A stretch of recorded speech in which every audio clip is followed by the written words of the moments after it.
Hi, boys and girls. I want to talk to you today about your personal narratives. We've spent a lot of time this week planning them out. We have picked a small moment topic, something to write about. We have talked about who is going to be in the story with us, where it takes place, maybe some feelings or emotions that we had. And then we've talked a lot about those sensory details. What do you see? What do you hear? What do you feel? What are the smells? And are there any tastes if there's any food? And then we've begun working on our beginning, middle, and end. Today, I want to talk to you about a hook. A hook is a sentence or two that a writer uses to catch your reader's attention.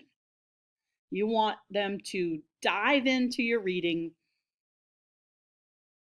You want them to dive into your writing, and want more. You want them to keep going. You want them to enjoy what you're writing. So what are some ways that you can catch your reader's attention or hook them in?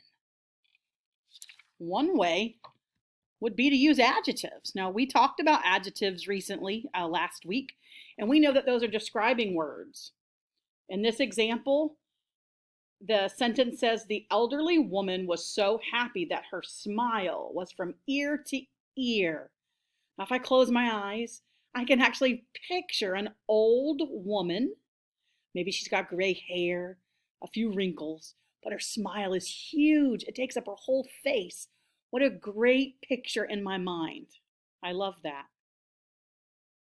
The second way to hook your reader would be through a description. The sentence says, the playground was deserted with not a single person in sight. Wow, it must be really empty. Maybe kind of creepy, it makes me feel. I don't know if I'd go on that playground. You would have all the equipment to yourself, though. Number 3 says feeling or emotion. The young man had tears streaming down his face. Pause the video and talk to each other about what kind of picture that puts in your head.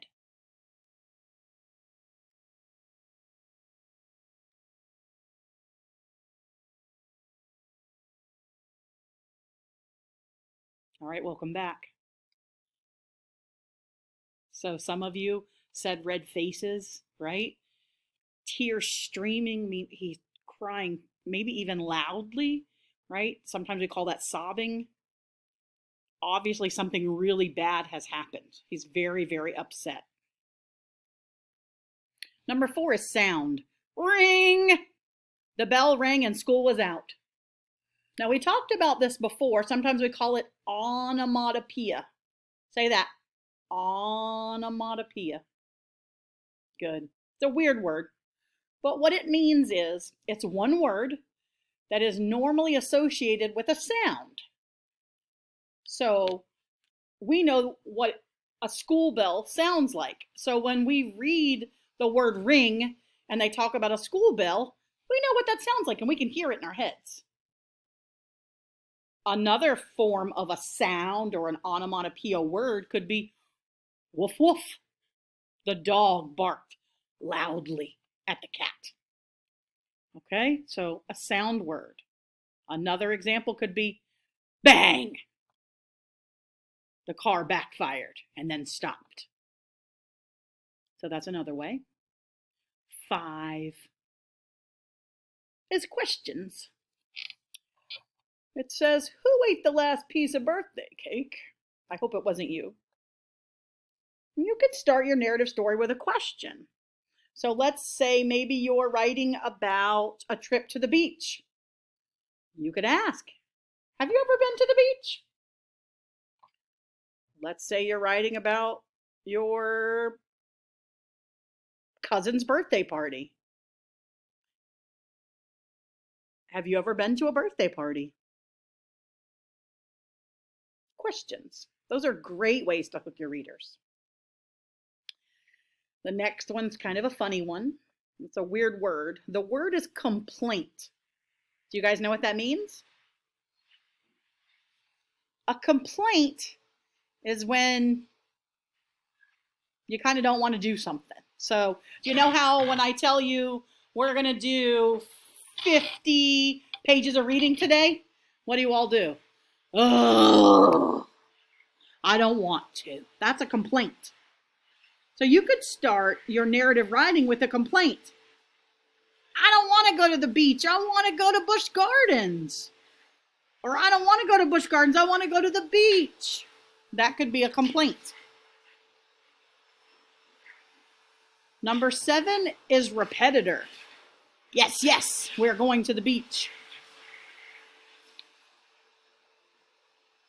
That is where you use the same word twice. Everybody could use this. Yes, yes, it's my 13th birthday. Yes, yes, we get treasure box today. Yes, yes, we're having breakfast for dinner. Okay, so repetitor is another way. And finally, exclamation. That's when you're very excited about something. Now this says, oh no, the dog just chewed my shoe. I could say, hooray, it's my 13th birthday. Exclamation.